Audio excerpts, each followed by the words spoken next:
Hello and welcome to the We Are Change talk show. Thank you for tuning in. We have another powerful broadcast for you with a world-class guest, so be sure to stick around. But I'd like to address a situation here at We Are Change Melbourne. I have been framed for impersonation of a government official, targeted for my activism. I have court on February the 17th. Any donations would be much appreciated. That will go towards my legal fund.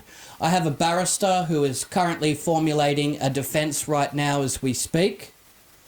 And there is also an event catered towards political prisoners and people that have suffered due to their campaign for freedom. So I urge everybody to attend. Plenty of information, and this will be a family-friendly event. But now let's cross over to our interview with Ole D. So joining me once again is Ole D. It's an absolute privilege to have him back on the show once more. We've covered some groundbreaking subjects, and it's wonderful to be able to do another broadcast. It's a very treacherous time for many people. A lot of people are suffering. How are you managing since we last spoke? Well, we're being attacked from many different angles, but at the same time, we're doing good. The thing is that what I really like about myself and my sweetheart is that every time they attack us, every time we get shut down, we manage to regroup and come back stronger than ever. So it's so it's a matter of keeping the inner balance and not freak out. And when the attacks come, just keep breathing and keep the focus, not go into violence or revenge mode or anything like that, but just keep the inner balance. And then we come up, we surf the waves better and better. So interesting times, to say the least. And I know that you are really suffering, or people of Melbourne, you are in what would I say, the anus of the world when it comes to the New World Order. I mean that it is unbelievable, the dark spot that I don't know what it is with Melbourne that has caused that, if it's a very, very, advanced Freemasonic networks or whatever it is with Melbourne, but I mean, you are getting it full blown in your face. So I'm very sorry for that. Yeah, thank you. It's a real war zone here, and you get attacked for speaking about it on YouTube and other platforms. So today the subject matter we're discussing is very mysterious and a very dark place. Bohemian Grove, a restricted 2,700-acre campground located in California. A lot of people frequenting are prominent, very powerful politicians, musicians, artists, and yes, it has a very shady background. Now, can you elaborate a bit for the viewers just about the history of this place and some of the secrets that are held within, please? The Bohemian Grove, oh my God, it's been a long time since I looked into that, but it's a very bizarre place, to say the least. It is a place where people, just like you said, the upper hierarchies of society, I would say that is a misunderstanding. They talk about the top of the pyramid. I would say what they forget to tell you is that the pyramid is upside down, and that the top of the pyramid is actually as low as you can come when it comes to human quality. And so the people who are in these higher, lower levels, in certain areas, they only get invited by people on the inside. I mean, you do not get to these levels if you are not invited and accepted, or in a situation where they can control you through blackmail and stuff. So in many different levels, people are being invited into secret meetings, secret brotherhoods, secret gatherings for parties, or because, oh no, you can be one of us, you feel you are the chosen one. But what people are often not aware of, I mean, we had this with Lolita Island and Jeffrey Epstein, Mark Dutroux, Jimmy Savile, other areas also. It is a matter of getting people by the balls where they can be controlled. So they get them in a situation that where they can corrupt them, where they can get them into control. And so on a higher level in this bizarre world, or a lower level, is this Bohemian Grove in California. It's right in the middle it's a beautiful forest, redwood forest in certain areas, and quite isolated, but still you can access it. But it is a place where many people that you see on TV, movies, famous individuals for many different things have met up. I think it's once a year, and it's been going on for, I'm not sure, but I would say I would guess at least 100 years, something like that. I'm not really sure when it started. But what is going on there is very strange. They have there's a massive owl up on like a stage almost, and they have all kinds of bizarre ceremonies, rituals. There are a lot of rumors that I don't know if they're true or not. I would not be surprised if they are. That includes sacrifice of human lives, all kinds of bizarre stuff also, where there's a lot of reports about people disappearing before it, and then have been seen then during these ceremonies, yet to just disappear again forever. And I think a lot of them are buried in unmarked graves. So it is very strange when you hear about people who are there. I mean, we're talking about the nice people like Ronald Reagan, and then you got some not so nice people like George Bush is one of the ones that are there all the time, senior especially.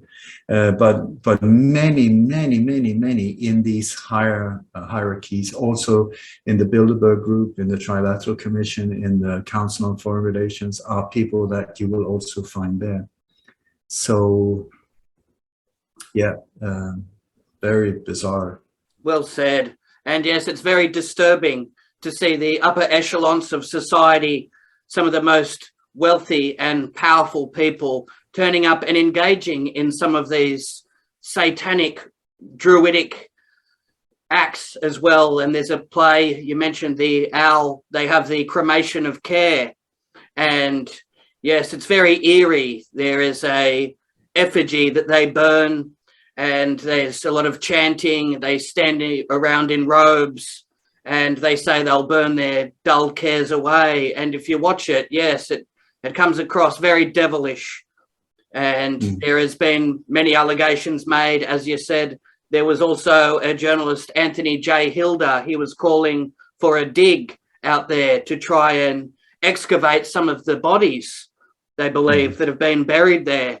A lot of satanic rituals have been conducted out of sight, and the security presence is very alarming. Snipers up in the hills looking down.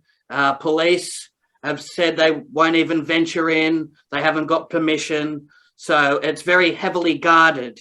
Then the level of secrecy that's taking place, it's very worrying.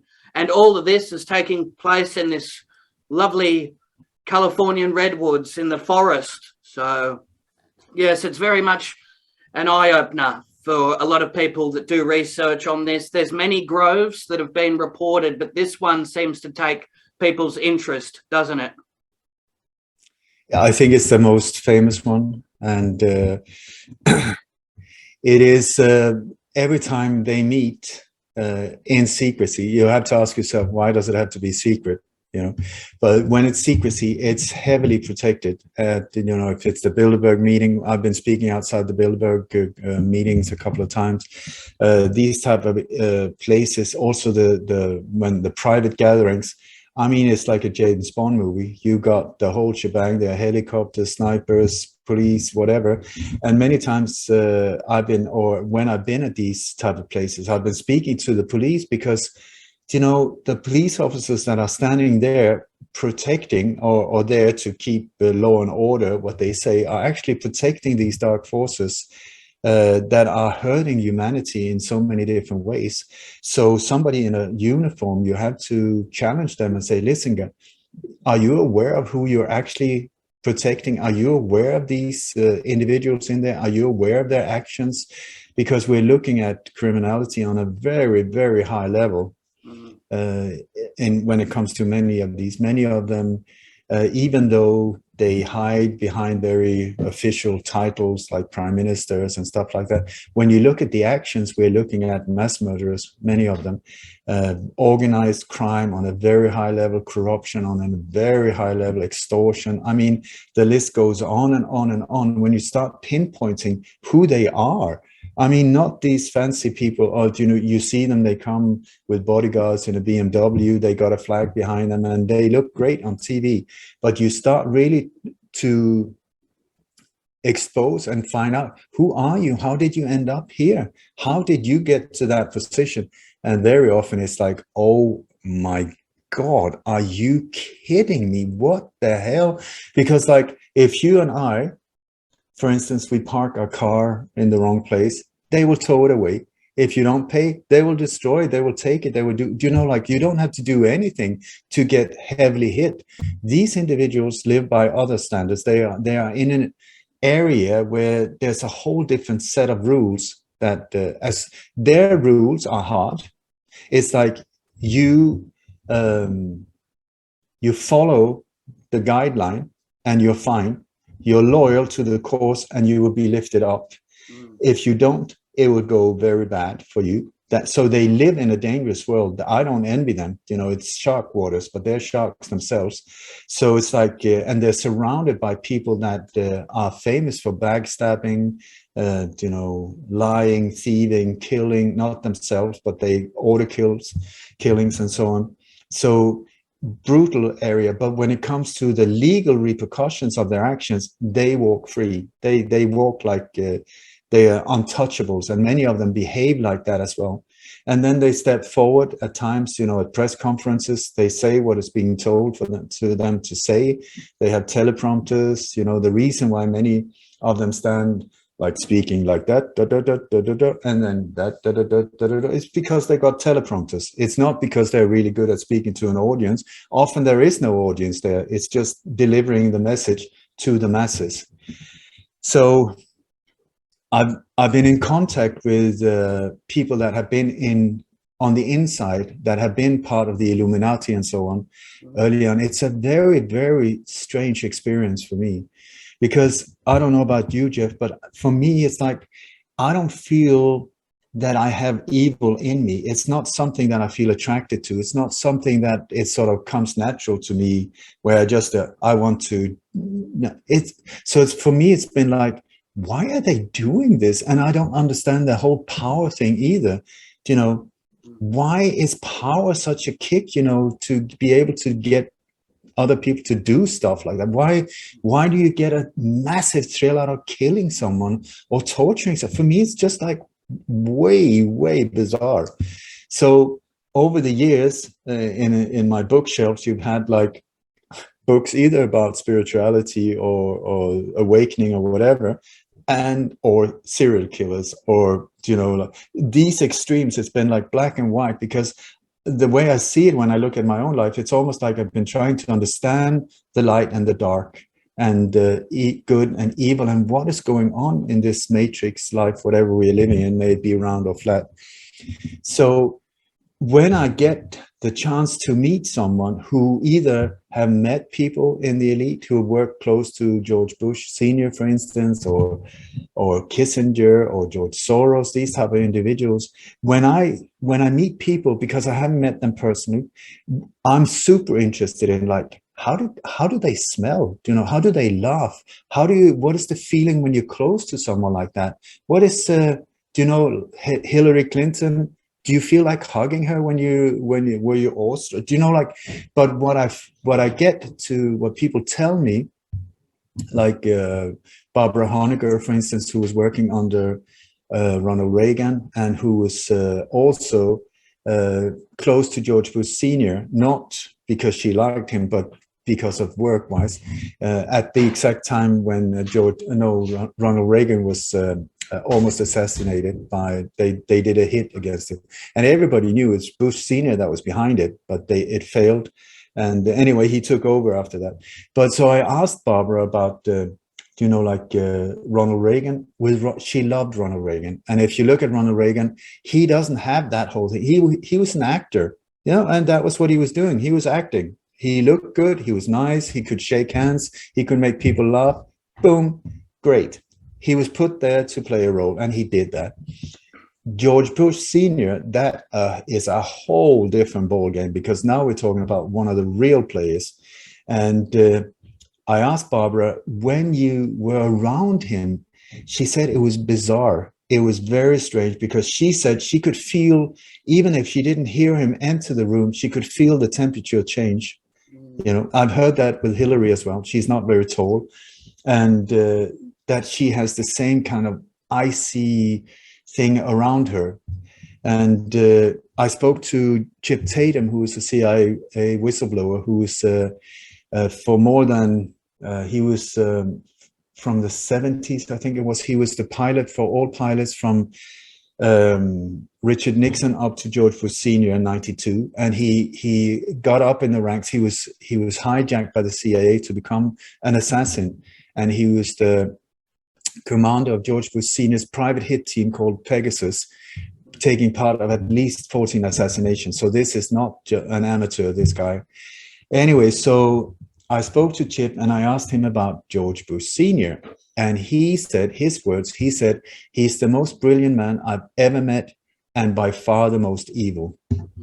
And coming from an assassin himself, who his whole career has been surrounded by, soldiers of fortune, assassins, snipers, to say something like that, that says a lot. Yes. And then I spoke also to, I was invited to a conference in Belgium where I was doing a talk in a church, and it was me, myself, and then Ronald Bernard, a former banker, who has stepped forward speaking about these things from the inside. Because the way he said it was that he was really messed up by grown-ups when he was a kid, really badly. So when he was about 12, he said, fuck it all. From now on, I am going to destroy everyone. I'm going to rule. I'm going to be the richest man ever. I'm going to hurt people to get back at them. I'm going to, so he became this smiling, very brutal individual who was then invited, because of his way of living and actions, and so invited into these levels, that the exact thing we're talking about here. And he thrived. He loved it. He loved the ruthlessness. He loved super psychopaths, because there's like, do whatever you want. Doesn't matter. You can do whatever you want. Like Aleister Crowley says, whatever, just go for it. And so he loved it, until it came to a point where it got too dark for him, because he's not a psychopath, born psychopath, a messed up individual for sure. But I do not, or I can almost guarantee he is not a psychopath. Anyway, so we were giving our talks in front of this audience, and then they said afterwards Q&A. And then instead of one person in the audience said, why don't you ask each other questions? And I said, yay, baby, fantastic, because I really would like to ask Ronald a few questions. So I was standing close to him. So I was watching his eyes, because they are the ones the eyes are very important to me, so I was looking into his eyes, and he has beautiful eyes, very innocent, childlike eyes, almost a bit immature eyes. And so I asked him about these inner circles, and he was brutally honest. I must say I admire him for his honesty, because he said a lot of things that was not very flattering about himself. So that was very brave to do that. Anyway, I asked him, when you were in these circles, how did you look upon someone like this one, who is trying to expose these things? He said, you represented evil. I found that interesting, because I think both you and I, Jeff, we're striving to get that way. What they're striving is to get that way. Our boss has a big beard, if you believe the cloud version, and their boss has horns and like really hot climate. So when he was talking, it was really intriguing to me. So I said, okay, so do these people see themselves as evil? He said, absolutely not. Absolutely not. They see themselves as doing good, striving this way. So I said, okay, fair enough. So how do they express love? How do they express? He said, through pain. I was like, what? Through pain, he said. So I said, but so in their families, yes, he said, through pain, through torture. And he started describing things they were doing to their kids. I said, please, I can't listen. It's too much for me. He was talking about electrified iron cages and stuff where they put their kids in because they loved them. I mean, so what I found out is that I will never be able to understand their mindset. But I know that it's the exact opposite of my mindset. I strive for goodness, for kindness, forgiveness, compassion, equality, liberty, freedom for everyone. They strive for the exact opposite: absolute brutal control, absolute power, absolute violence, death, destruction. They see destruction as the goal. We try to build things up, they try to destroy it. So it's almost like plus and minus in this matrix or whatever it is we're living in. Both are needed because we need left to understand right, we need up to understand down, and apparently we need evil to understand good, so that we have a choice, so that we can choose. Because the thing is, in this life, it's amazing. I could become the most notorious serial killer in Bali within the next 30 minutes if I so chose to. I've got a kitchen knife not far from here. There's a lot of people out in the street not far from here. I could go and just go chop, chop, chop, chop, chop. But I do not, because my mindset is different. And I was born with an inner compass that was sort of showing me this is good, that is bad. That's right. A few thousand years ago, there was these bearded guys or whatever they were that said, listen, actually, we only need about 10 rules. Let's put them down on a stone plate, chop, chop, chop, so you can't erase it. Don't kill, don't hurt, don't steal, don't take somebody else's spouse, treat the other people with respect, especially the elders, and that's about it. Try to leave any space in a better shape when you leave than when you entered. Just do good, be good. Kindness is cool, lift the world. And that's how society should be structured. It's difficult to understand the psychology of some of these psychopaths. The wealth and the power is like a drug to them, and they're willing to do whatever it takes to reach those higher levels, to have those memberships to secret societies, Bilderberg Groups, Bohemian Groves. And there's a lot of rituals that take place along the way, and murderous oaths and oaths of secrecy as well. And before they know it, they're too far in to turn around. And yes, it's very dark, as well as some of the Freemasonic oaths that are taken and some of the rites of passage that they go along with. And it can even be very humiliating for some, as it goes back to some of the plays that they perform here at the Grove. They're dressing up in women's clothes. We see pictures of Henry Kissinger as well, and they're dancing around together. And that's very strange and unusual that they don't like women turning up here. It's very much a men's only club. And yes, I've heard of stories that corroborate with that too. It's very much intergenerational, the abuse that they suffer as a child as well. And the MK Ultra, it goes back to that. And a lot of these people are bred for that purpose. So then it sort of takes away a layer of compassion that most people have in society. And that's why they're able to inflict pain on others, because they've experienced that, and the level of darkness and evil is all they know. So it's interesting how you said you feel sorry for some of these characters, because yes, their world is very much evil, and it's not pure. Love, compassion, kindness, and sincerity is very foreign to some of them, isn't it? It is. Exact. I mean, when you say love, they hear evil. When you say compassion, they hear the opposite, because it's very, very odd. I don't get it. That's what I said. I don't understand it at all. And I also think that when you're born a psychopath, you can't blame a person like that, because they just have it. They haven't got it in them. They don't have empathy. They do not have a feeling for, I'm hurting someone, I shouldn't do it, because it's not in their system. So it's like, a sociopath is something different. That is somebody who is born more or less normal and then broken down or hurt or injured by life, turning into the same behavior as a psychopath. And often the psychopaths are trying to destroy, or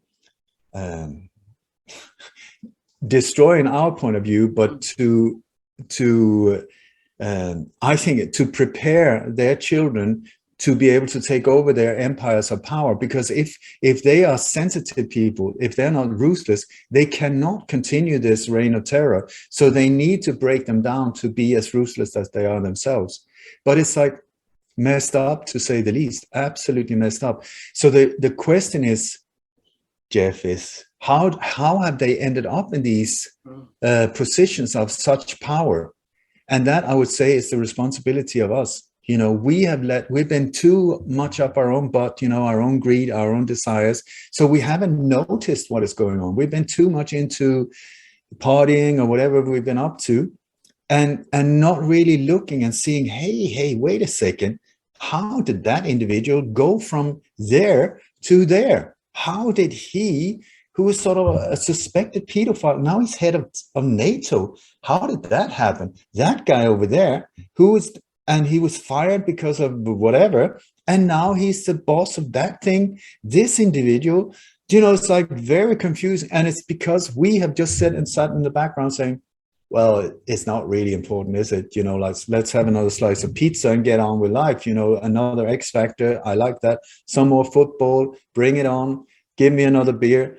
And in the meantime, these individuals who are not interested in that have moved forward. They work hard and it's in the families, in generations also, just like you say, that with a very, very structured plan that has been out in the open for many, many, many years. They've not been hiding it at all. George Bush Sr. on 9/11, that date, 11 years before 9/11, 2001. In 1990, George Bush Sr., that was the first time he presented the New World Order. Here you go, folks. This is what we're going to do. You have no say in it. We are going to do it. We're going to control everything. So you can just fuck off, bend over, and accept it, because this is going to happen.